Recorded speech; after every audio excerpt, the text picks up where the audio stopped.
Hakuna Matata et bienvenue dans C'est l'heure du réveillage, le podcast dédié aux personnes au bout du rouleau, prêtes à briser le cycle de l'épuisement et du burn-out, à raviver leur énergie et à se reconnecter à l'essentiel.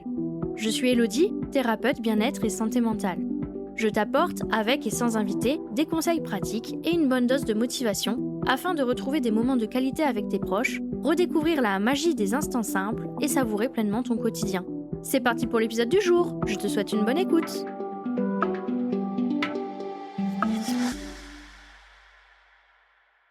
Hakuna Matata Pauline, comment est-ce que tu vas? Bonjour Elodie, je vais très bien et toi? Eh ben écoute, ça va très bien, je suis beaucoup trop contente de te recevoir dans C'est l'heure du réveillage. Tu es une super héroïne du quotidien et j'avais très hâte de t'interviewer. Et pour commencer en beauté ce nouveau format d'interview sur mon podcast, je suis donc ravie d'accueillir Pauline, une nana en or, une invitée extraordinaire et pour un sujet qui va parler à beaucoup de nos auditeurs et auditrices, parce que qui n'a jamais souhaité pouvoir enfin se prioriser sans culpabiliser? Et bah, c'est exactement ce qu'on va discuter dans cet épisode. Donc Pauline, moi je te connais depuis pas mal d'années même maintenant, et c'est pas forcément le cas de ceux qui nous écoutent, donc on va remédier à ça tout de suite. Est-ce que tu peux te présenter et nous parler un peu de toi, de ton parcours personnel, professionnel, tout ça?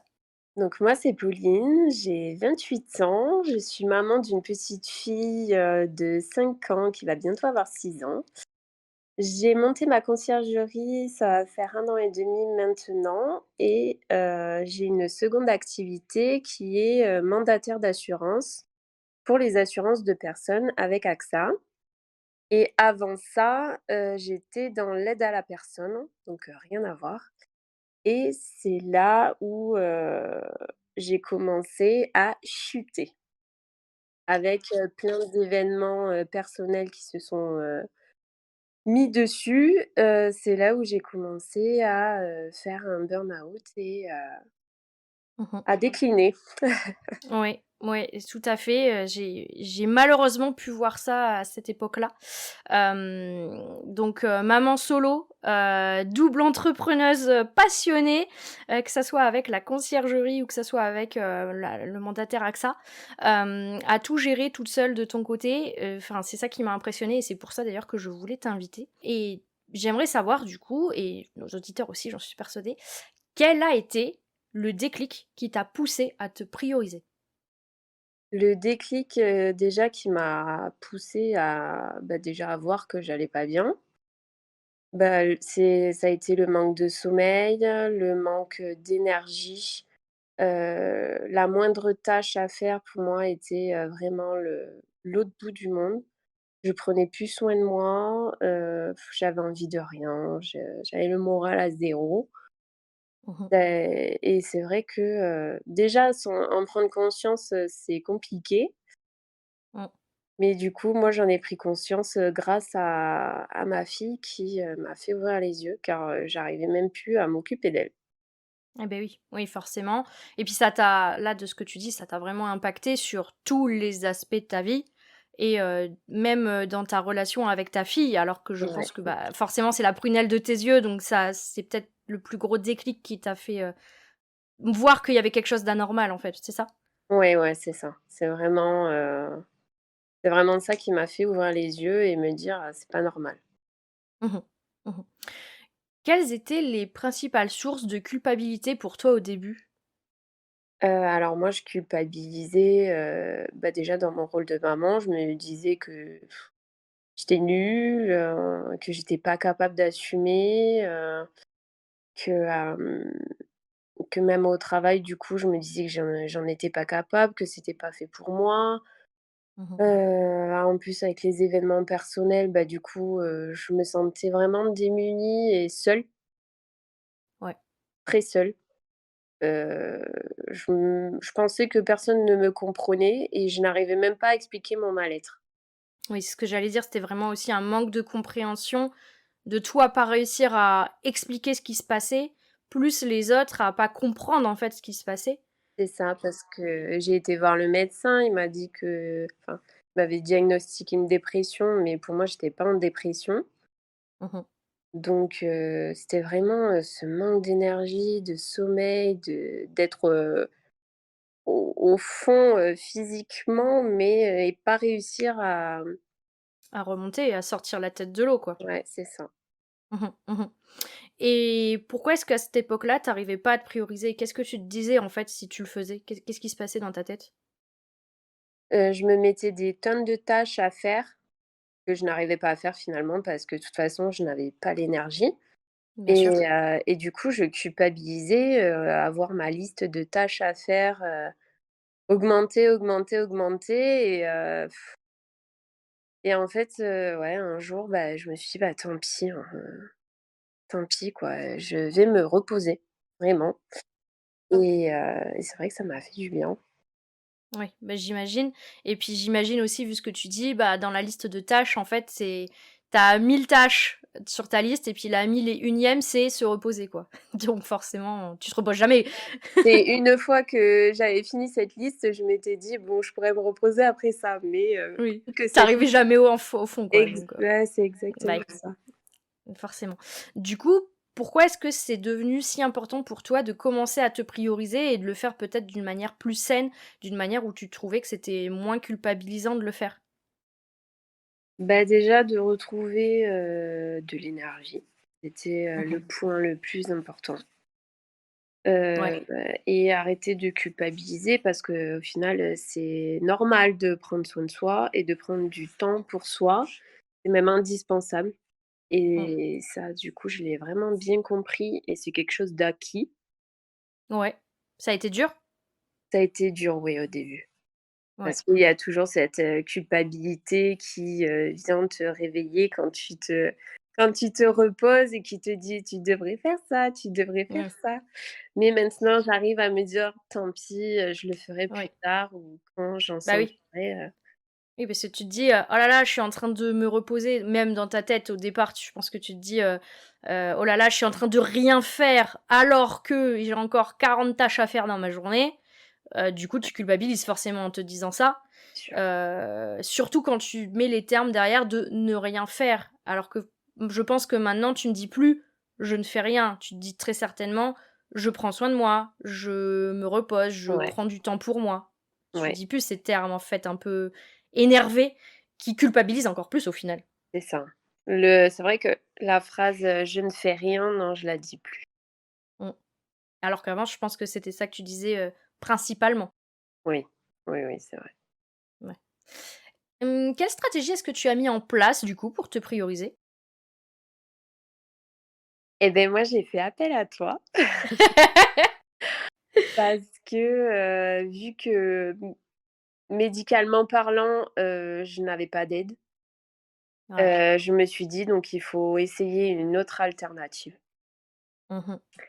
et donc j'ai fait appel à toi et c'est grâce à toi que j'ai pu, sortir la tête de l'eau et vraiment retrouver de l'énergie et me retrouver moi avec, toutes les méthodes que tu m'as données et Mmh. heu et d'ailleurs je te remercie énormément pour ça. Bah, c'était un grand plaisir de t'accompagner et un grand plaisir surtout de voir ton évolution. Franchement, elle a été hyper, rapide, enfin genre, on voit pas forcément aussi rapide, aussi en pente, remontée comme ça et ça a toujours été un plaisir de t'écouter, bah, dire comment ça allait et qu'en fait ça allait toujours de mieux en mieux et Mmh. quelle stratégie est-ce qui était le mieux pour toi dans ce que je t'ai donné? Parce que le but c'est de j'en donne plusieurs pour qu'on teste et que justement la personne puisse, trouver chaussure à son pied. J'aime beaucoup dire cette phrase de, c'est pas parce que ça convient à ton voisin que ça te convient à toi et c'est pas parce que ça te convient à toi que ça convient à ton voisin et ça c'est très, très vrai, surtout dans le domaine du bien-être. Donc toi, qu'est-ce qui t'a fait le plus de bien dans tout ce que j'ai pu te proposer? Alors déjà la première chose, ça a été le me time. Mmh. Le temps pour soi. Heu, alors au début, je t'avoue que je me suis obligée à prendre Ouais. un quart d'heure pour moi, à m'enfermer dans la salle de bain et à me dire, «Bon maintenant, c'est ton moment, tu as un quart d'heure pour toi, tu penses à toi». Alors au début, bah, je m'épilais les sourcils, je me faisais un gommage, des fois, beh, j'attendais simplement Ouais, ouais, ouais. Dans la salle de bain pour éviter ta fille? pour, voilà, Décompresser et c'est vrai que, du coup, l'intégrer vraiment dans ma routine, bah, maintenant, il est devenu indispensable Mmh. et ce temps pour moi, pour rien au monde je le changerais, quoi. Ah, ça me fait trop plaisir d'entendre. Comment tu avais fait donc parce que ça, je pense, que ça va beaucoup intéresser nos auditeurs et auditrices. Comment tu as fait pour justement gérer avec le fait que, bah, tu as Elaya, donc ta fille, qui, bah, est demandeuse aussi. Donc comment est-ce que tu as réussi à gérer ces 15 minutes pour que ça soit vraiment 15 minutes pour toi et que c'est OK, en fait, à ce moment-là d'aussi dire: «Bah, maman, elle a besoin de ce temps pour elle». Bah, alors je lui ai expliqué. Je lui ai expli de toute façon, elle savait que j'allais pas bien, Mmh. émotionnellement parlant, je pleurais pour un rien, c'était très compliqué. Je pouvais pleurer et m'énerver en même temps, enfin, je pouvais passer Ouais. de tout à rien en l'espace de 2 secondes. Donc du coup, je lui ai simplement expliqué, au début, j'avais fait avec, le système du chronomètre. Ouais. J'avais mis un minuteur sur mon téléphone et programmé ces 15 minutes en lui disant: «Voilà, tant que c'est pas à zéro ou tant que le téléphone ne sonne pas, je resterai dans la salle de bain, il me faut du silence, je c'est vraiment du temps pour moi». Donc après, elle faisait ce qu'elle voulait, elle dessinait, elle pouvait regarder ses dessins animés. Mais voilà, je lui ai vraiment dit: «Ces 15 minutes là, c'est du temps pour maman Mmh. et je ne veux pas et il ne faut pas que tu me déranges». Oui, oui, c'est un temps pour toi et tu en as besoin pour être mieux et ça, en fait, elle l'a compris. Au peut-être qu'au début, c'était un peu difficile, mais au final, au fur et à mesure, bah, c'est devenu une habitude ancrée dans le quotidien. Exactement et du coup, je lui ai fait faire la même chose. Génial, trop Je bien. Bon, un peu moins longtemps, mais elle avait ses 5 minutes dans la salle de bain pour elle et elle me disait: «Maman, tu rentres pas tant que le téléphone n'a pas sonné» et c'est vrai que, bah, du coup, maintenant, c'est devenu une routine, quand elle va à la douche, elle reste tranquille, elle joue dans la douche, Ah génial, ouais. génial. Donc toujours c'est toujours la salle de bain, la Ouais, la zone de salle me de time? bain, c'est la zone, de bien-être. J'adore, j'adore, beh, trop, trop bien. Donc ça franchement, ça me fait trop plaisir à entendre. Qu'est-ce qui t'a aidé à ne plus culpabiliser? Est-ce que c'est à force de le faire que la culpabilité part? Est-ce que c'est autre chose qui t'a permis de déculpabiliser, comme par exemple voir que ça te fait vraiment du bien? Alors déjà, l'intégrer à la routine.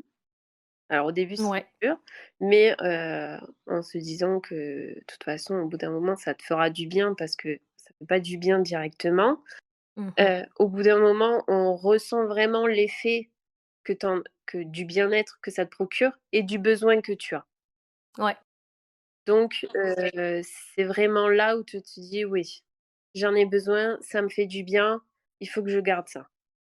ouais, oui. Parce que tu ressens ce bien-être positif et cet impact positif sur ta vie, donc du coup, c'est une habitude à garder, intéressante en fait à garder au quotidien, quoi. Ah ouais et je la fais encore, on l'a fait encore donc c'est vraiment ouais, on l'a vraiment intégré à notre routine.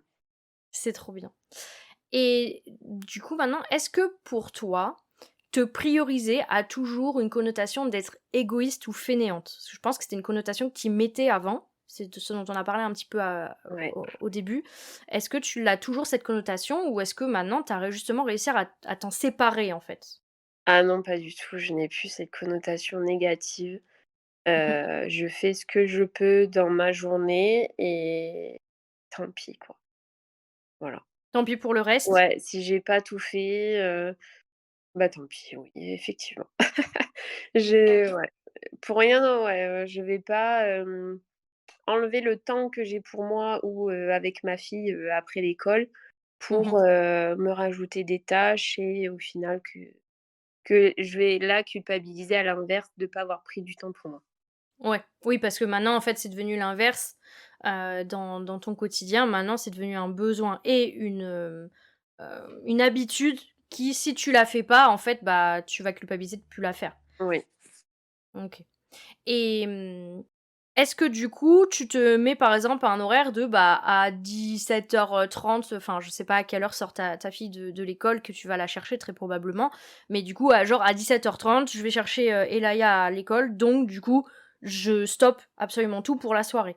Est-ce que tu te dis ça ou enfin, comment tu le gères justement? Alors je vais pas la chercher tous les jours à la même heure, mais Mmh. du moment que je vais la chercher, ma journée est finie.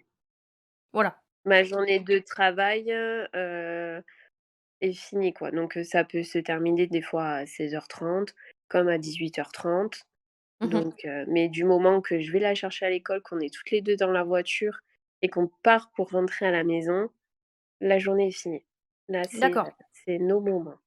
Oui, donc c'est la aller la récupérer à l'école qui déclenche le fait que la Mmh. journée soit terminée et du coup, tu as la quantité de «travail» entre guillemets que tu vas pouvoir, fournir dans la journée et par exemple, les jours où tu finis enfin, où tu vas la chercher plutôt vers 16h-16h30, est-ce que du coup tu te lèves plus tôt? Est-ce que tu manges sur ton sommeil? Comment ça se passe de ce côté-là? C'est que j'ai une journée moins remplie, tout simplement, donc je peux me permettre d'aller la chercher à l'école et OK, voilà, tout simplement. En fait, tu as adapté tes journées en fonction de ça. exactement. OK, Et génial. j'ai même, du coup adapté ma semaine parce qu'avant je travaillais le mercredi et là j'essaye de ne plus travailler le mercredi OK, OK.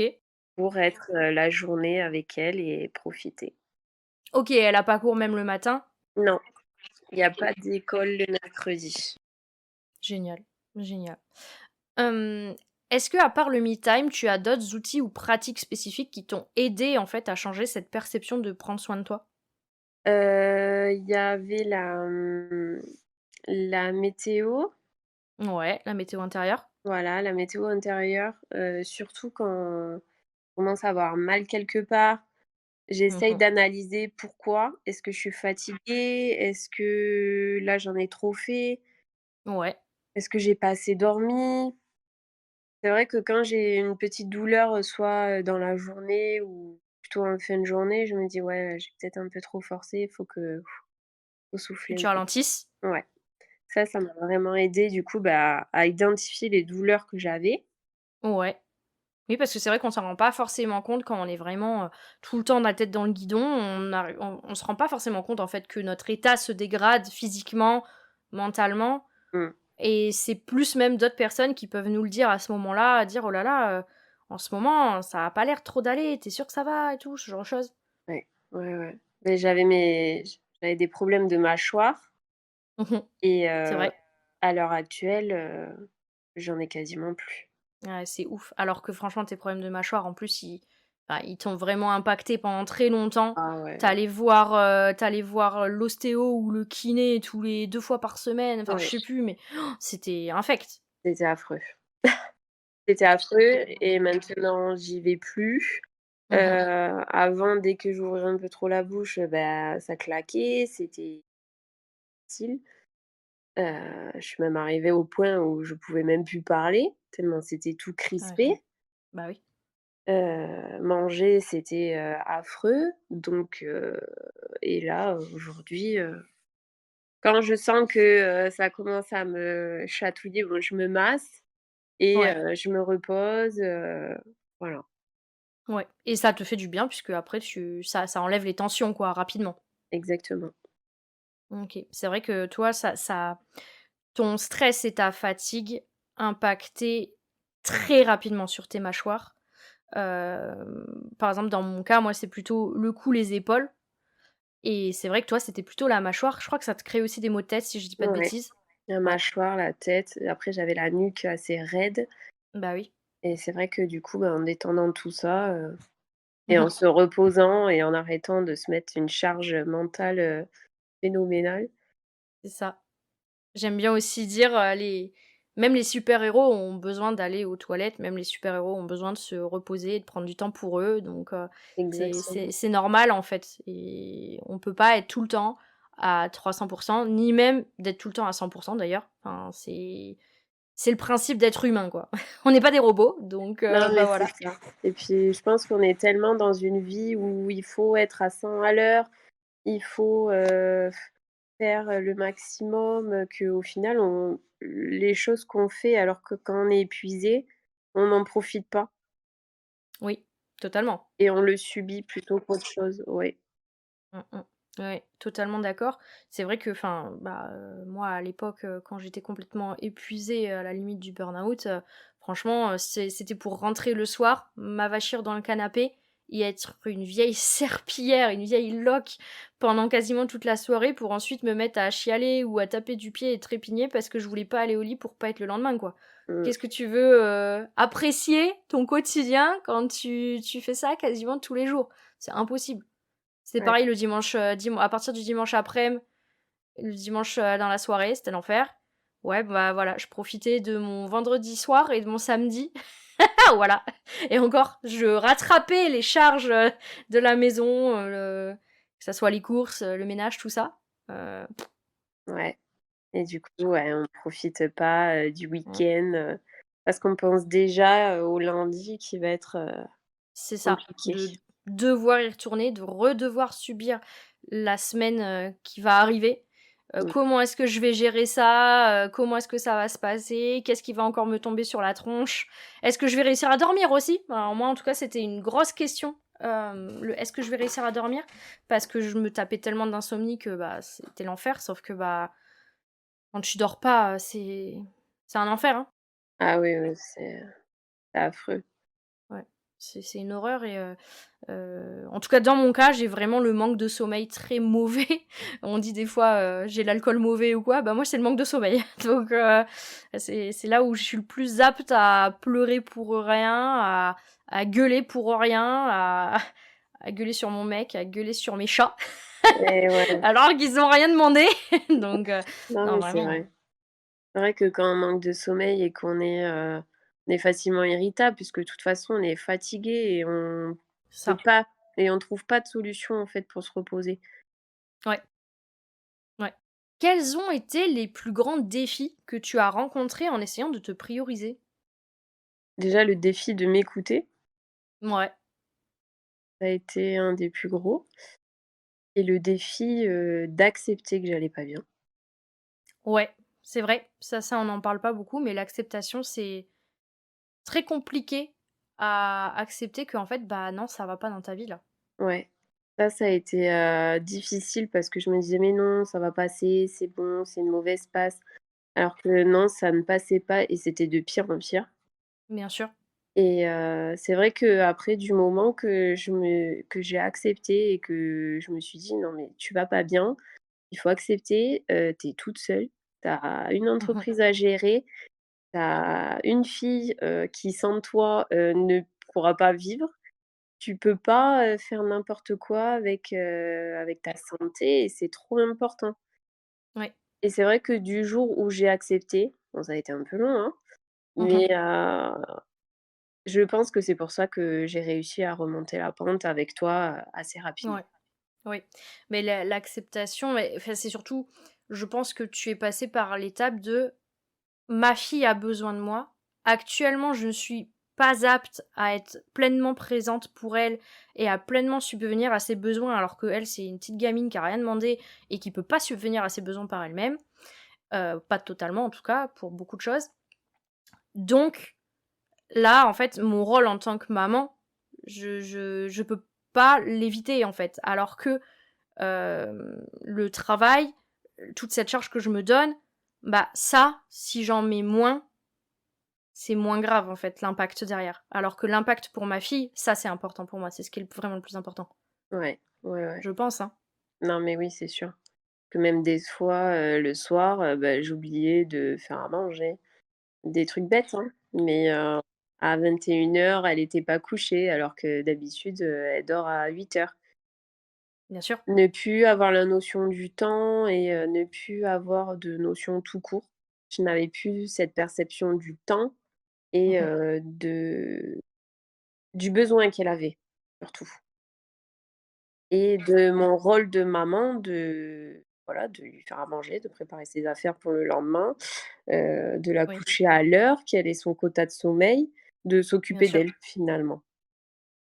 Est-ce que c'était pas un peu un miroir au fait que déjà, toi, tu ne faisais pas attention à tes besoins et que ça a commencé en fait le fait de pas faire attention à tes besoins, ça a commencé un peu à déteindre sur tes proches et notamment, bah, ton proche le plus direct qui était ta fille à cette époque-là, quoi. Enfin, qui est d'ailleurs toujours ta fille, là, Ouais. maintenant. Oui, je pense que du coup, vu que je faisais pas attention à moi et que je me dis: «Bon, c'est pas très grave, Mmh. c'est pas important», je me Oui, disais au début et c'est vrai que du coup, qu'il y ait un impact direct, sur, ma fille et son bien-être, oui, là, ça m'a réveillée aussi. ouais, ouais. Oui, c'est rentré dans tout le process d'acceptation «Là, c'est plus possible, faut que je change des choses dans ma vie, je peux pas juste attendre que ça change tout seul». Ouais. Bah et puis, j'avais déjà essayé d'attendre que ça passe, Mmh mh. cette «mauvaise passe» entre guillemets, sauf que ça ne passait jamais et c'était Ouais. de pire en pire. Donc et que ça impacte, voilà, directement son quotidien à elle et ce qu'elle ressent parce que du coup, elle ressentait que j'étais pas bien, hein, elle me le disait, hein. Mmh mh. Heu, des fois, je me cachais pour aller pleurer et elle me Bien disait: sûr. «Mais maman, pourquoi tu pleures?» Et du coup, elle le prenait vraiment pour elle, en plus en ligne directe. Beh, oui, c'est à cause de moi que maman elle pleure ou des choses comme ça, comme un enfant peut se dire parce qu'il comprend pas, en fait. Exactement, donc et c'est pour ça aussi que j'ai beaucoup communiqué avec elle en lui expliquant que non, ce n'était pas du tout sa faute, que Mmh mh. c'était, maman qui allait pas bien, que Mmh mh. Mmh mh. et du coup, au sens inverse, ça m'a énormément aidée. De réussir à lui en parler. Ouais, de réussir à lui en parler, qu'elle le comprenne, qu'elle accepte que j'avais besoin de moments pour moi. Oui. Heu, Même encore maintenant quand je lui dis: «Bon, je vais me reposer», enfin voilà, elle fait ses trucs, elle me dérange pas. Mmh Heu, mh. Au pire, elle vient me faire un câlin aussi et Oui, ça participe aussi, quoi, au mmh processus mh. de guérison et au plaisir, en fait, de ce moment-là, de repos, de moins de bruit aussi. Ouais. Souvent, on peut vite devenir sensible au bruit, à la lumière, aux odeurs quand on est épuisé. Je sais pas si ça a été ton cas, en tout cas, moi, c'est vrai que c'est vite avec le bruit surtout. Moi, ça a été, ouais, les odeurs. Je supportais plus aucune odeur, si c'était un peu fort, ça me donnait vite la nausée ou ouais, non, je supportais plus. Mmh mh. La lumière, c'est vrai que j'avais les yeux vite fatigués Ouais, et que je portais plus souvent, du coup, mes lunettes ouais. et le bruit, non, des fois, je l'entendais même plus, du coup. Oui, oui, tu t'en étais arrivé de toute façon à l'étape où tu avais, commencé à mettre en place ta carapace émotionnelle pour justement te faire une bulle de protection et c'est aussi ça qui avait contribué à l'époque à te sentir moins comprise et à t'éloigner en fait peut-être de tes proches, et des personnes autour de toi qui pouvaient graviter parce que justement tu avais cette carapace qui avait commencé à se mettre en place. Ouais, ouais, sûrement, ouais. Que je voulais pas que mon état, impacte, ma famille proche alors que bon, on venait de vivre déjà des moments, très compliqués et je voulais pas en rajouter une couche comme on dit. Et c'est ça, parce que ton pour toi ton mal-être n'était pas, C'est pas justifié. ouais voilà. Voilà, pour moi, c'était pas du tout justifié que je me sente comme ça alors que, Alors qu'il y avait tellement pire dans la vie. ouais, c'est ça. C'est souvent c'est ça qu'on se dit, hein. C'est notre mal-être n'est pas justifié parce que, bah, attends, là, il y a eu tel événement, là, dans le monde, il y a telle guerre, là, il y a des gens qui meurent de faim et cetera donc nous, c'est pas justifié. Alors qu'en réalité, nos émotions comptent, nos émotions sont justifiées au même titre que ce qui se passe ailleurs dans le monde qui n'est pas OK non plus, en fait, hein, qu'on soit bien d'accord, mais on n'a pas besoin de les mettre en opposition. Ça peut être l'un et l'autre, en fait. Ouais, c'est ça et ce qui m'a fait aussi, réfléchir, c'est, bon, bah, du coup, je me suis mis en arrêt de travail, pour avec les personnes âgées Mmh mh. et j'ai eu un rendez-vous avec, donc la directrice de l'agence, je travaillais avec une agence et qui un jour m'a dit: «Mais Pauline, avec tout ce que tu viens de vivre, heu, tu prends soin des autres toute la journée, Mmh. mais qui prend soin de toi? Oui, Et ça aussi, ça m'a fait réfléchir et c'est vrai que je me suis dit: «Beh oui, qui prend soin de moi? bien sûr, Personne». Donc si personne ne le fait et que moi je ne le fais pas, c'est ça. beh, ça va continuer, pendant des mois, des années peut-être, ce mal-être et cette, sensation de plus arriver à rien. Mmh. Empirer aussi. Ouais, à empirer et c'est vrai que ça aussi, ça m'a fait réfléchir. Ça m'a fait un petit électrochoc en me disant, «Bah oui, c'est vrai quoi. Qui prend soin de toi?» Comme on dit, le cordonnier est le plus mal chaussé et c'est exactement ça, surtout dans les métiers du bien-être et de l'accompagnement, de l'aide à la personne. Parce que si on fait ce métier-là, c'est pas pour rien, c'est parce que ça nous fait plaisir d'aider, ça nous fait plaisir de voir les autres aller bien et cetera, de prendre soin des autres et en fait, généralement dans ces métiers-là, c'est l'endroit prioritaire où on prend pas soin de nous-mêmes parce que on va toujours mettre les autres avant nous, parce qu'on considère que les autres sont plus importants, les besoins des autres sont plus importants, les prendre soin des autres est plus important que prendre soin de soi-même. Sauf qu'en fait, encore une fois, hein, il y a pas de dualité, c'est pas encore une fois, je prends soin de moi ou je prends soin des autres, c'est je peux prendre soin des autres et je peux prendre soin de moi en parallèle. Ouais, c'est ça. Parce que là, je pense pas que toi, tu aies arrêté de prendre soin des autres pour autant, tu vois?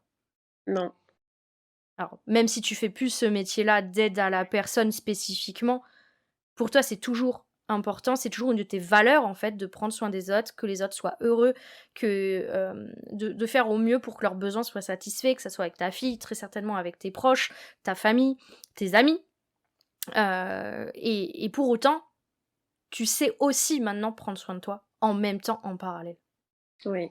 Ouais, et ouais, ça, c'est génial. ça c'est, ouais. C'est vrai Mmh. que, bah, du coup, on peut prendre soin des autres sans se dire, que ça va nous faire du mal ou oser même simplement dire, «Non, là, j'ai besoin de temps pour moi, Ouais, on se voit ou on s'appelle plus tard», ça ouais, aussi, poser ses limites, chose, que je faisais pas bien sûr. puisque, je pensais que du coup, en plus, je me ressourçais avec les autres. Oui. Alors qu'avant, oui, j'aurais pu être comme ça, mais maintenant, non.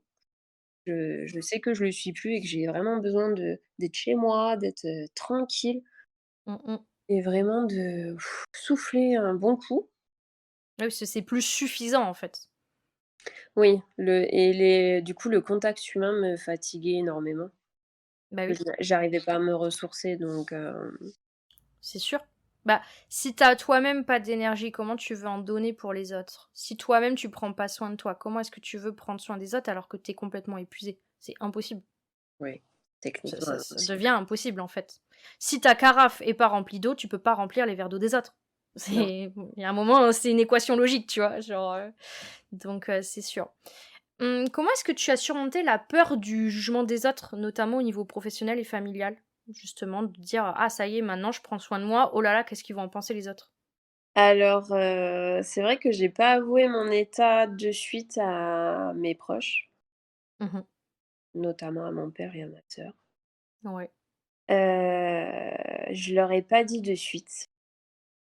Je me suis un peu, cachée de leur dire, bah, que j'étais en arrêt de travail, que voilà, je faisais un accompagnement pour aller, mieux Ouais. et c'est vraiment quand j'ai été mieux, déjà que je leur ai posé la question de savoir si eux, ils m'avaient vue mal.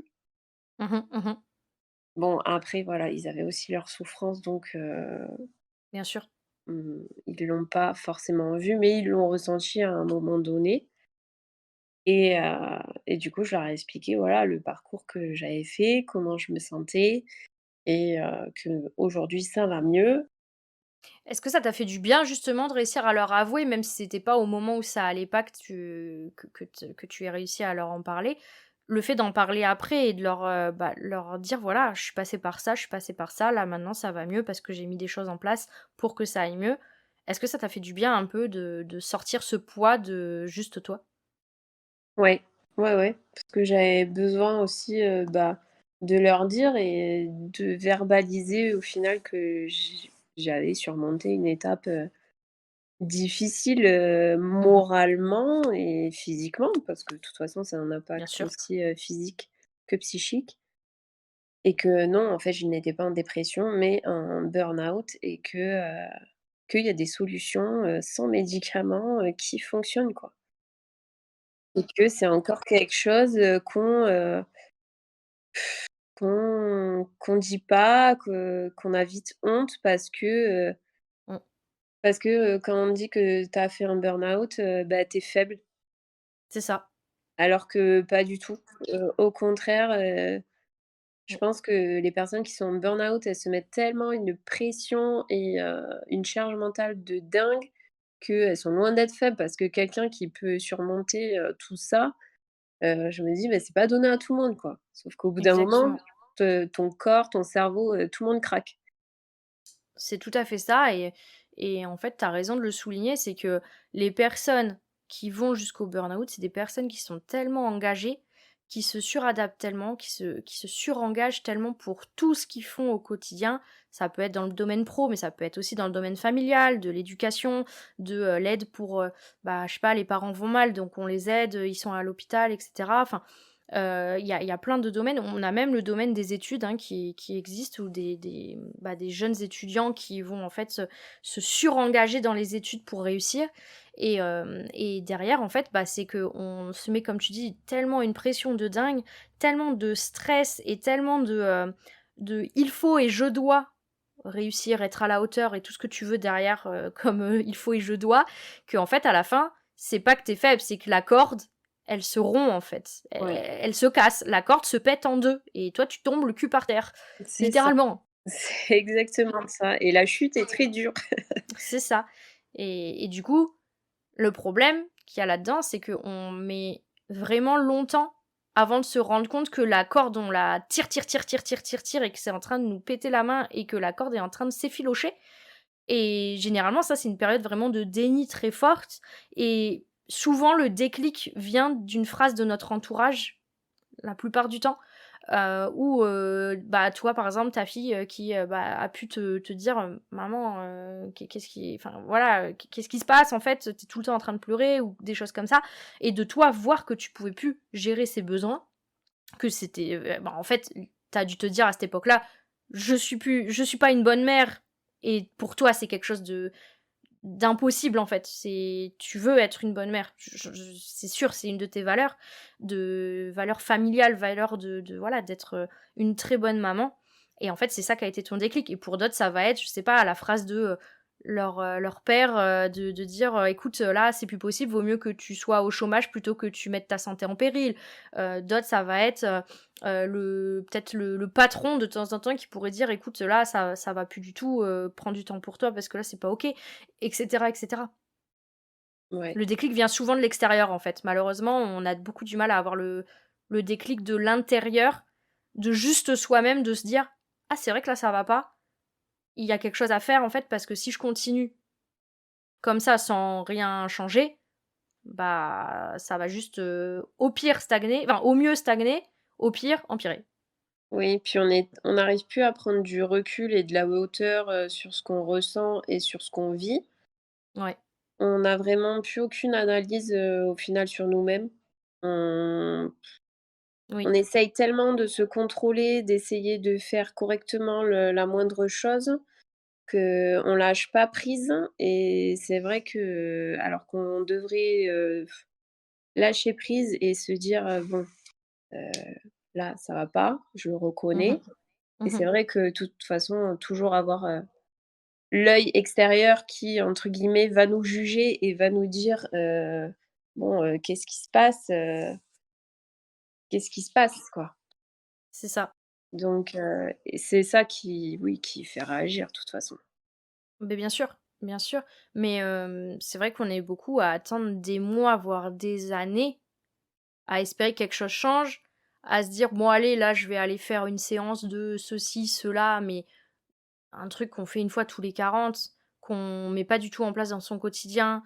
On modifie pas d'habitude parce que, bah, de toute façon, on dort mal, donc on est complètement éclataxe toute la journée, donc autant dire que mettre des habitudes en place, c'est très difficile. D'ailleurs, si moi j'ai un conseil à donner, c'est vraiment, gérer d'abord la partie sommeil, quoi. S'il y a vraiment une priorité, ça va être de gérer le sommeil parce que ça va impacter tout le reste de la chaîne, en fait. Ouais. En redormant mieux, ça ira mieux. Déjà un minimum.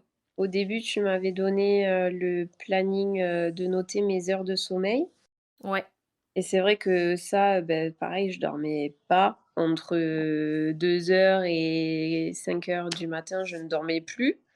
ouais. Donc j'étais fatiguée, je me rendormais vers, 6 heures ou 5h30 et sauf qu'à Mmh. 6h30, il faut se lever donc là, c'est compliqué, quoi.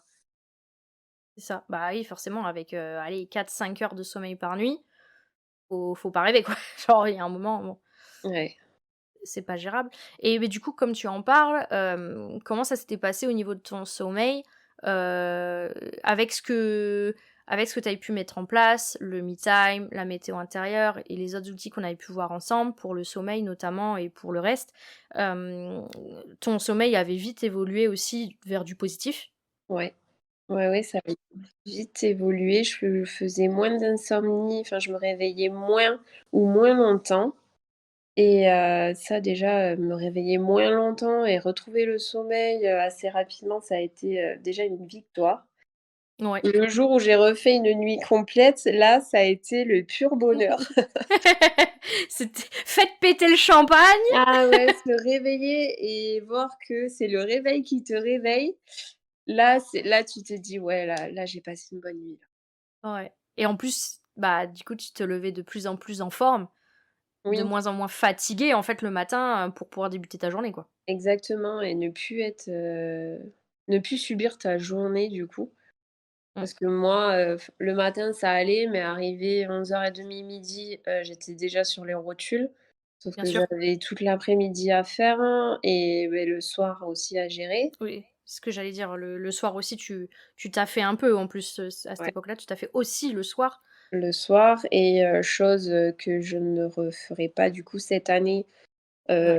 dans le domaine professionnel, c'est que je travaillais 7 jours sur 7 hein, de huit Ouais. heures à 18h, minimum le soir Mmh. et ça, c'était plus gérable de cumuler mes 2 boulots Bien sûr. et du coup, ça a été la condition, quand j'ai commencé, avec AXA, de Ouais. ne pas travailler avec eux juillet-août, de ne faire que la Oui. conciergerie et d'adapter mes journées et mon planning en fonction de Mmh. mes besoins, quoi et de me garder minimum une journée par semaine Ouais. complète pour moi et ma fille, quoi. Mais oui, parce que la conciergerie, de toute façon, on en a parlé, mais c'est l'époque la plus blindée, en tout cas toi, là où tu le fais, c'est vraiment juin-septembre, c'est ça? Ouais, Ou peut-être même mai? là, j'ai fait un joli mois de mai, Ouais, mais juin, c'est un peu plus calme OK. et bon, après juillet-août, là, c'est le Ouais, rush, c'est quoi, blindé. Ah le oui, rush bien sûr. total. Normal, tout le monde part en vacances, donc c'est là où tu as le plus de locations et donc la conciergerie tourne, à balle, quoi. Exactement. Est-ce que tu pourrais nous dire comment est-ce que le fait de te prioriser a changé ta vie quotidienne, que ça soit au niveau personnel ou professionnel? Bah, déjà, retrouver, la sensation, de d'être soi-même Ouais. et la sensation de revenir, enfin de te dire, «Ouais, je contrôle, ce que je vis» Mmh. et entre guillemets «rehabiter son propre corps» quoi. Ouais. Non, mais tu as raison de le souligner, c'est quelque chose qui revient très, très souvent de plus se reconnaître par rapport à la personne qu'on était avant. Généralement une personne pleine de peps, très pétillante, très dynamique aussi Mmh. et c'est souvent ce qui revient, chez mes accompagnés et chez les personnes de, bah, les auditeurs, les auditrices, les personnes de la communauté, de pas se reconnaître en fait dans une ouais, dans un vraiment dans un schmilblick un peu où tu te reconnais plus de la personne que tu étais avant, quoi. Bah, c'est exactement ça. C'est Mmh. comme si, notre corps était habité par, quelqu'un d'autre ou qu'on était juste, là à côté en fantôme et à se voir, toute fatiguée, toute, pas bien, Ouais, c'est ça. mais en étant impuissant aussi donc Donc non, ça m'a vraiment permis, ouais, de réhabiter mon corps.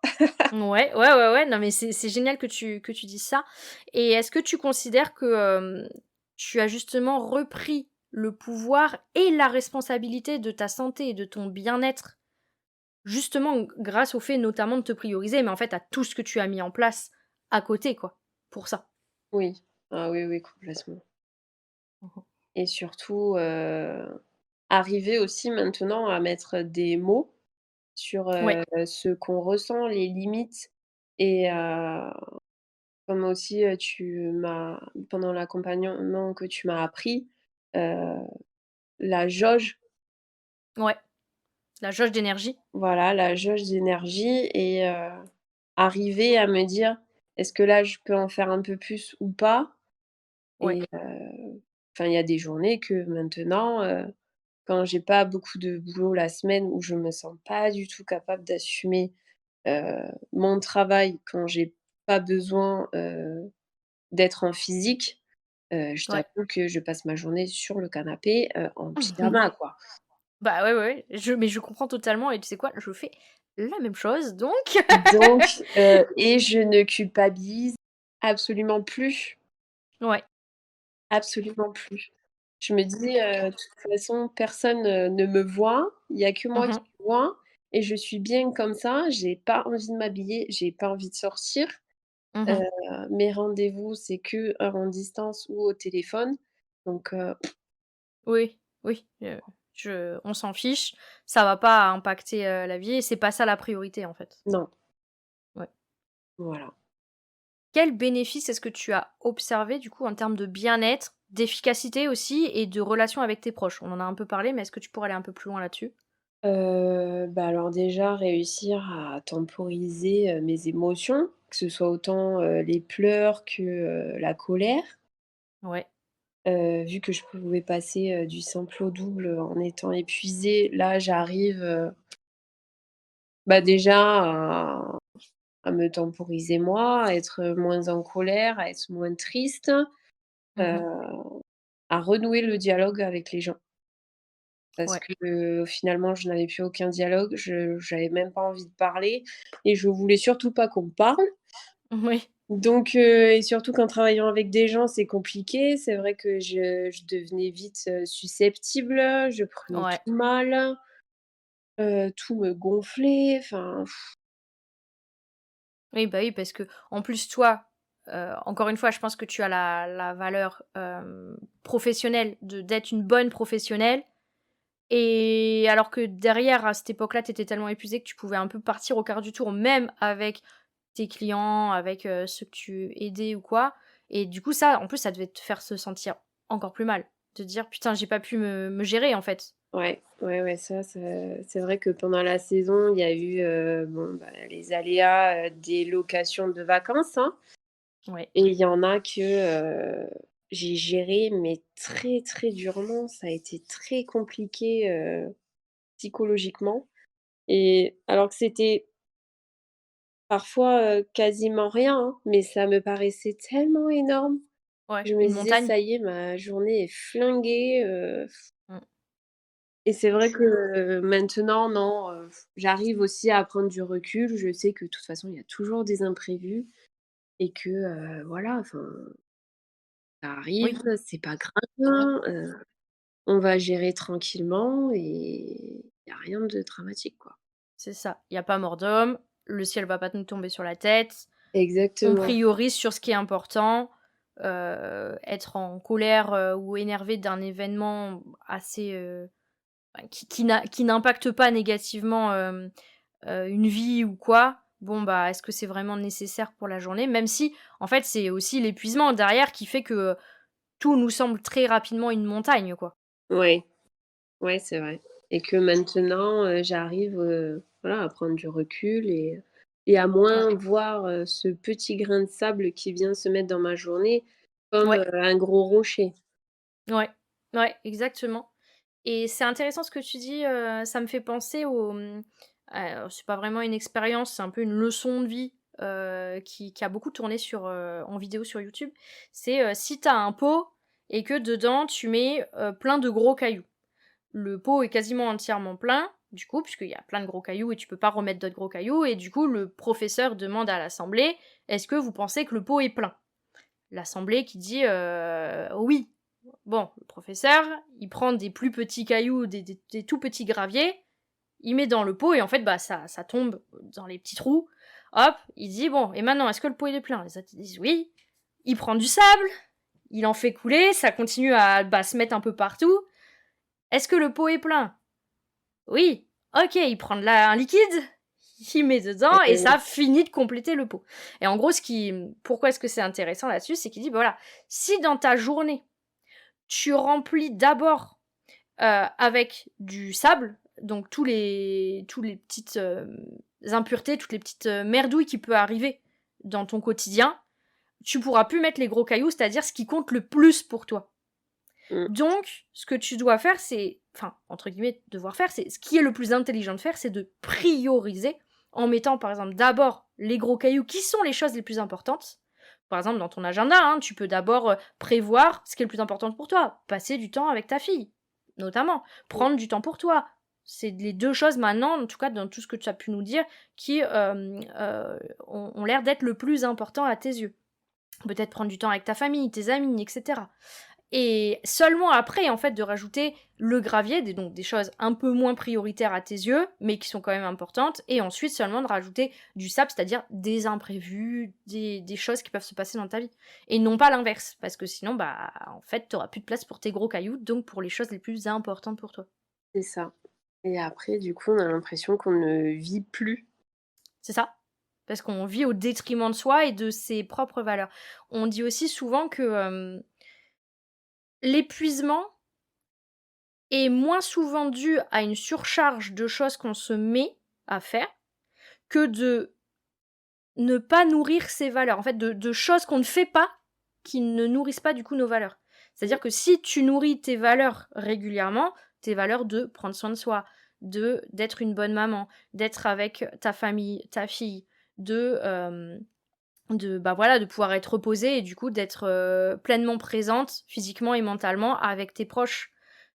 Et beh, c'est là où justement, si tu fais pas ça, bah, en fait, c'est ça qui va t'épuiser parce que tu remplis le reste avec, bah, d'autres choses, qui te nourrissent pas, en fait.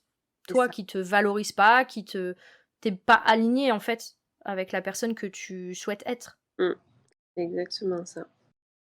Quel conseil est-ce que tu donnerais à quelqu'un qui se sent coupable de prendre du temps pour soi? Qu'il faut pas. Mais quelqu'un qui se sent coupable, beh, comme, je lui dirais si, comme on m'a dit en fait, Mmh. «Si tu le fais pas, qui le fera?» Ouais, Et si tu le fais pas et que personne ne le fait, comment tu vas trouver le moyen, hem, de remonter quoi? Parce que ouais, je pense que c'est la base, et accepter de prendre soin de soi aussi. ouais, Que non, ce n'est pas mal de prendre soin de soi. C'est très bien de prendre soin des autres, mais avant tout, la personne qui prend soin des autres, bah, c'est toi. ouais, Et si toi, tu vas pas bien, bah, effectivement, tu ne peux pas prendre soin des autres correctement. on est d'accord. Donc c'est comme un docteur malade finalement. C'est ça. Si le docteur, il est malade, il va pas pouvoir recevoir les patients Voilà. pour les faire aller mieux et pour dire ce qu'ils ont, hein. Nous, c'est pareil, mais dans notre vie, de chacun, quoi. C'est ça. Donc donc le conseil, ouais, c'est vraiment accepter et ne pas voir ça comme une contrainte, mais vraiment, un bénéfice énorme. Même si au Mmh. début on l'identifie pas, Ouais. ça fait vite du bien, on s'en rend compte vite et il y a aucun mal, à prendre soin de soi, quoi. Tu l'as vu au bout de combien de temps, toi, à peu près, les me time, la météo intérieure, que ça te faisait du bien? Une semaine, 2 semaines, plus? Je pense que j'ai bien mis 15 jours, Ouais, il me semble que c'était ça, hein, quand on faisait les rendez-vous. ouais, C'est bien 15 jours, ouais. ouais. Ah, en le faisant tous les jours? Ouais, en le faisant tous les jours Bon, des fois en me forçant parce que j'avais pas Oui, oui. envie, mais Mmh. je me suis dit: «Si, si, allez, il faut le faire, ça va me faire du bien» et en fait, à force de le faire, on se rend compte du bien que ça fait Ouais. et aujourd'hui, comme je l'ai dit, c'est devenu ma routine et mon indispensable, quoi. Mmh. Oui et même, il y a beaucoup de gens, surtout au début, qui sont un peu dubitatifs sur le fait que prendre 15 minutes dans sa journée, ouais bon, au pire, pas besoin, faudrait au moins 1 heure ou quoi et sauf que là-dessus, je suis pas d'accord parce que faut bien commencer quelque part, déjà Ouais, et souvent la personne en tout cas moi je l'ai vu avec tous mes accompagnés, si je leur dis: «Maintenant tu prends 1 heure demain pour toi», ça va leur paraître une montagne infinie. Genre, et ouais, c'était moi à l'époque, c'était le cas. Prendre, 1 heure pour moi, le soir et quand j'entends 1 heure pour moi, je parle pas de 1 heure comme une loque dans le canapé à être complètement, lessivée en fait, c'est pas du tout ça. C'est vraiment 1 heure pour moi d'une activité ou non-activité qui me fait du bien. Dans mon cas, par exemple, c'est de la lecture, ça peut être, me regarder un épisode de manga, parce que j'adore ça, enfin voilà, ça peut être, faire une partie avec mon conjoint, ça peut être plein de choses et toi, c'est d'autres choses différentes mmh, et du coup, commencer quelque part, bah, c'est comme quand on a des personnes, «Ah trop bien, ça y est, c'est les résolutions de nouvelle année, je me mets au sport, je vais faire, 1 heure tous les jours, et puis, YOLO comme ça j'aurai un body summer et un cul de ouf!» oui, Et en fait, au bout de 3 semaines, juste tu parce que c'est trop. Alors qu'en ouais, c'est réalité, ça. si tu faisais 5 minutes par jour, au bout de 365 jours, 5 minutes fois 365, ça fait beaucoup, beaucoup, beaucoup de minutes. Et plus que tu juste 1 heure pendant 3 semaines, en fait. Et déjà, en fait, c'est mieux que rien du tout. Et je pense que c'est par là où c'est important de commencer. C'est quand on n'a pas l'habitude de commencer petit, parce que du coup, c'est une habitude beaucoup plus facile à ajouter dans son quotidien, rapidement en tout cas. Alors que si on disait tous les jours tu prends 1 heure, c'est mort en fait. Enfin, tu, Non, tu, mais tu c'est ça trouveras toutes les raisons de sauter ton heure en fait. Non, j'ai d'autres choses à faire.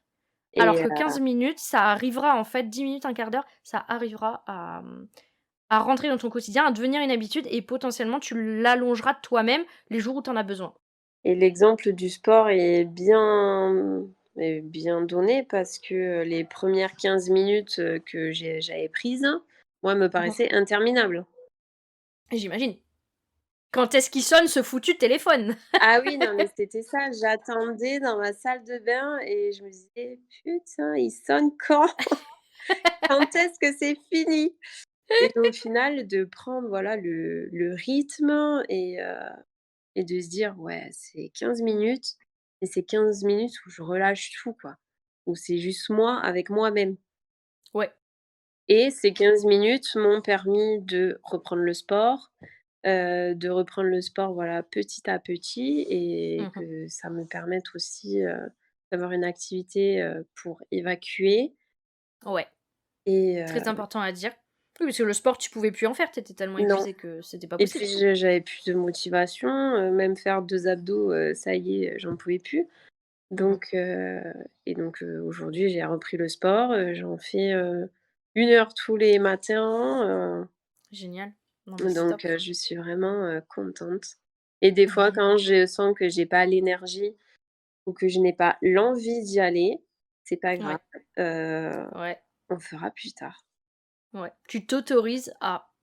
Ouais, je m'autorise à, squeezer, une journée, Mmh. ou 2 Mmh. si vraiment j'ai pas d'énergie, pas de motivation, que, mon moral ça va pas trop, c'est pas grave, C'est OK. voilà, c'est OK, on culpabilise pas, on fait autre chose. Ouais. Quand je vais pas à la salle de sport, bah, le soir avant de m'endormir, je me fais, 1/2 heure de yoga. Oui, oui, voilà.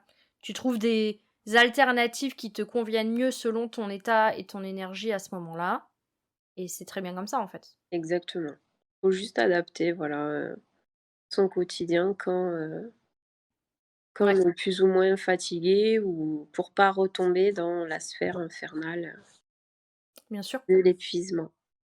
À part le me time, est-ce que tu proposerais, à nos auditeurs et auditrices des d'autres petites actions à faire au quotidien pour justement commencer à se prioriser sans culpabiliser? Ou est-ce que pour toi vraiment le me time, c'est vraiment la priorité, et le point le plus important à mettre en place au plus vite?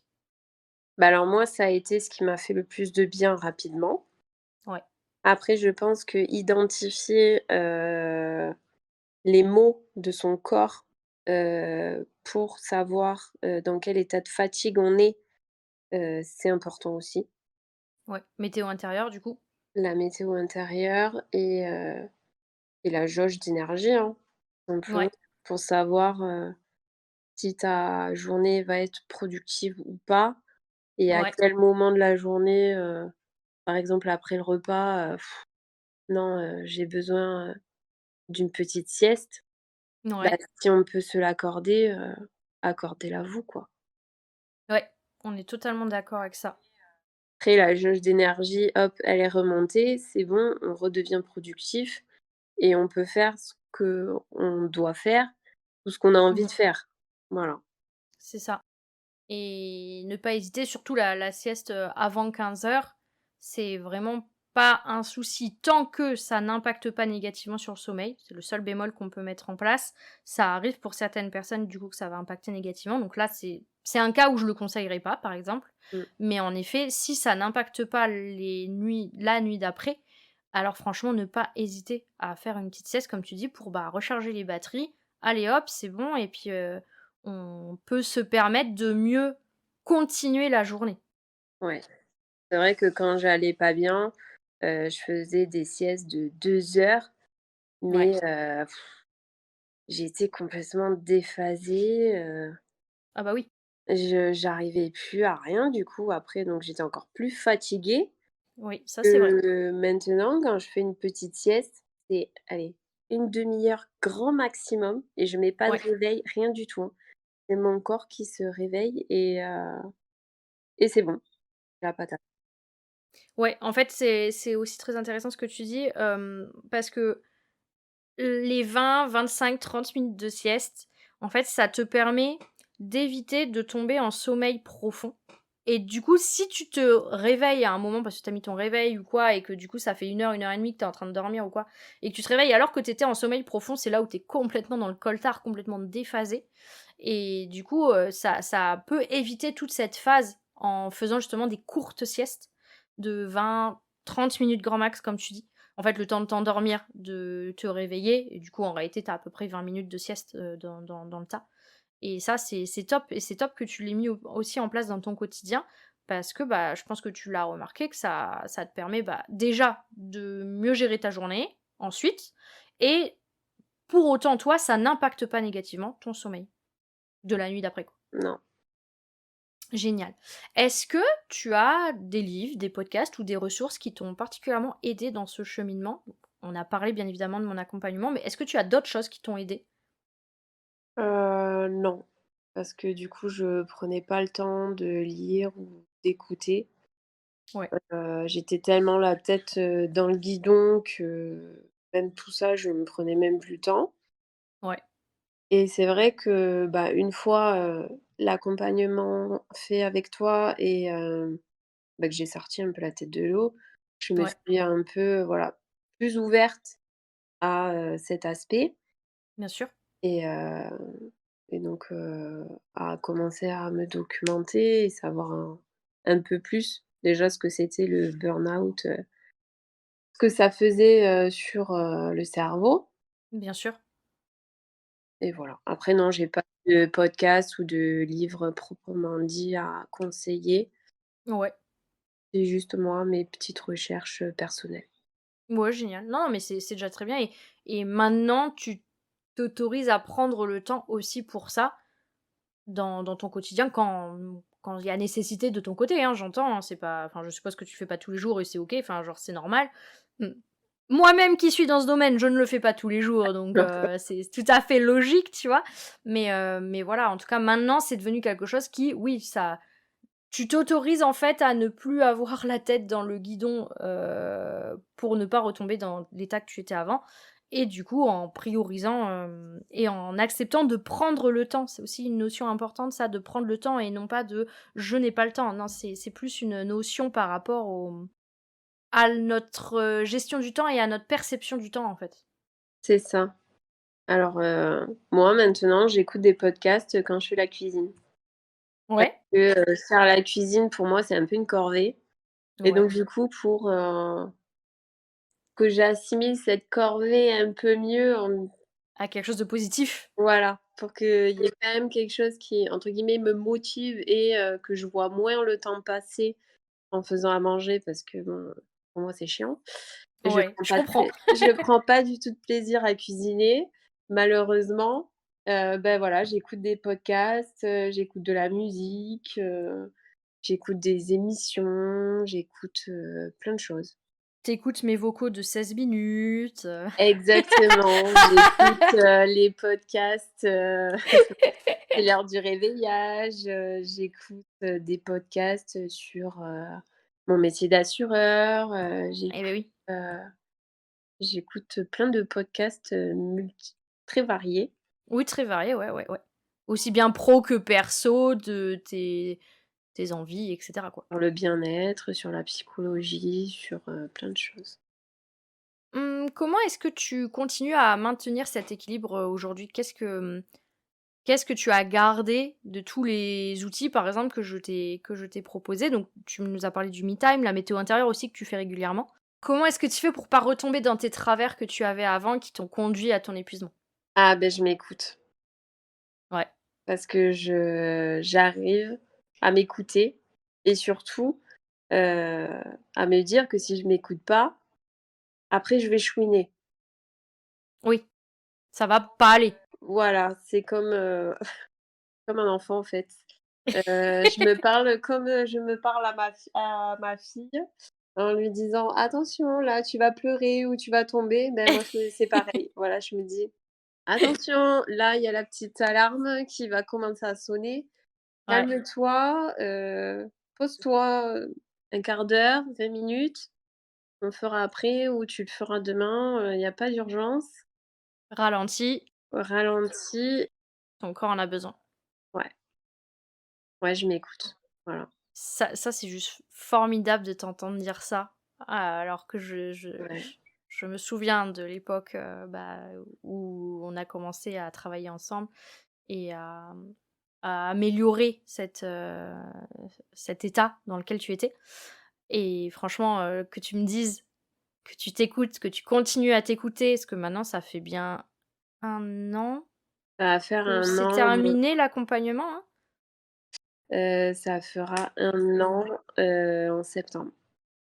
1 an en septembre, oui donc ouais, c'est ça, ça fait quelque chose comme 9 mois du coup et franchement, t'entendre encore dire ça après autant de temps, je me dis: «Ah, c'est génial», enfin genre, Ah ouais, non, mais c'est vraiment, formidable. ouais et puis ça m'a vraiment, ça a ré et ton accompagnement a été une, réelle, entre guillemets «thérapie», hein, pour moi. Ouais, ouais. C'est ce qui m'a vraiment, aidée à aller mieux donc et je l'ai Mmh. intégré, dans ma vie de tous les jours. Ouais, Parce que, c'est sûr qu'en se forçant à le faire tous les jours, bah, au début c'est chiant, c'est même contraignant. ouais, Où on se dit: «Bon, il faut que je fasse ça», alors que déjà on n'a pas d'énergie, ouais, mais on ressent, les bienfaits et l'énergie qui remonte petit à petit. ouais, Donc il faut, se donner, ce temps. ouais. C'est sûr qu'on va pas aller mieux du jour au lendemain, hein, ça c'est pas Ah ça, vrai. c'est sûr. On risque pas de claquer des doigts étant donné que ça fait des mois qu'on «s'enfonce» entre guillemets, des mois, voire des années des fois. Donc Ouais, on peut pas claquer des doigts, je dis souvent les épinards de Popeye, ils n'existent pas, hein, donc non, on je ne promettrai jamais d'aller mieux en quelques jours, ni même en 1 ou 2 séances, c'est impossible. non, Mais c'est justement le principe d'être, dans un équilibre sur le temps qui permet en fait de remonter et d'avoir de plus en plus, d'énergie avec des hauts et des bas, bien évidemment, parce que, la remontée est très rarement, en direct, genre, j tous les jours j'ai un peu plus d'énergie, c'est pas vrai. non, non, c'est très fluctuant, c'est, C'est ça. Des fois, on se dit: «Mince, hier j'allais très bien et aujourd'hui, bah, ça va pas». Heu, mais c'est comme ça, il faut que le corps aussi, reprenne le rythme Mmh. Mmh. et s'entourer aussi de bonnes personnes, c'est important Ouais. parce que, les personnes, négatives vont avoir, un plus gros impact quand on est déjà, dans le down, que les personnes positives et on va être forcément attiré par le négatif vu que nous-mêmes on est dans le négatif donc Et puis c'est des aspirateurs d'énergie, en fait. c'est ça, Déjà qu'on a plus beaucoup d'énergie, donc ça nous l'aspire un peu, comme des vampires énergétiques. Et c'est vrai que je le dis aussi souvent d'essayer d'éviter les vampires énergétiques, même si c'est dur et même si des fois c'est vraiment des proches, très proches. On peut difficilement se le permettre parce qu'en fait on est déjà à plat, quoi. ouais, c'est vrai. Génial. Et bah, écoute, on arrive déjà à la fin. Je vais te poser du coup la dernière question. Hem, qui verrais-tu bien comme entrepreneur ou entrepreneuse passionnée qui kiffe vraiment son activité pour intervenir en tant qu'invité dans C'est l'heure du réveillage? Je te dirais bien là comme ça, la kinésiologue que j'avais été voir. Ouais. Elle est sur Insta ou pas? Mouais, c'est Élodie Pascal. Elodie Pascal? Ouais, OK. Et beh, je vais voir si je peux la contacter pour lui proposer de venir dans un épisode. parce qu'elle a une approche, très douce. Bah, j'espère qu'elle acceptera de faire un podcast avec toi. Ça peut être génial, ça peut être génial. C'est vrai que je ne connais pas, ce domaine, du tout, pour le coup. J'en ai jamais été voir et je ne connais pas le domaine en lui-même. Donc ça peut être hyper intéressant d'avoir ce genre de technique, Mmh, pour voir un peu ce que ça peut apporter, comment est-ce que ça peut aider. Et encore une fois, le but, c'est vraiment de trouver, chaussure à son pied. Donc toi, par exemple, ça t'a fait du bien et peut-être qu'à ton voisin, ça ferait pas grand-chose et inversement. Donc exactement. et bah, écoute, Pauline, je te remercie beaucoup pour cet épisode. Franchement, c'était génial. Merci à toi Élodie, c'était top. Avec grand plaisir et j'espère du coup, bah, que les auditeurs et auditrices, vous avez aussi apprécié cet épisode. Je suppose que oui, si vous êtes encore là et que vous m'entendez à ce moment-là, parce que vous avez quand même tout écouté. Et écoutez, je vous dis à très vite dans un nouvel épisode de C'est l'heure du réveillage. Ciao! Ciao.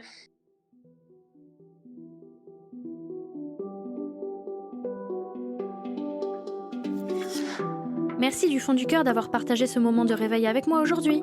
Si ça a allumé une petite étincelle en toi, abonne-toi pour être sûr de ne rien manquer. Tu peux me laisser un petit mot doux, un like, un partage si tu le souhaites, car chaque geste compte pour faire rayonner cette énergie positive. On se retrouve la semaine prochaine pour une nouvelle dose de vitalité, de rire et de découverte. Ensemble, on propage la joie de vivre, un épisode à la fois. Prends soin de toi et à très bientôt!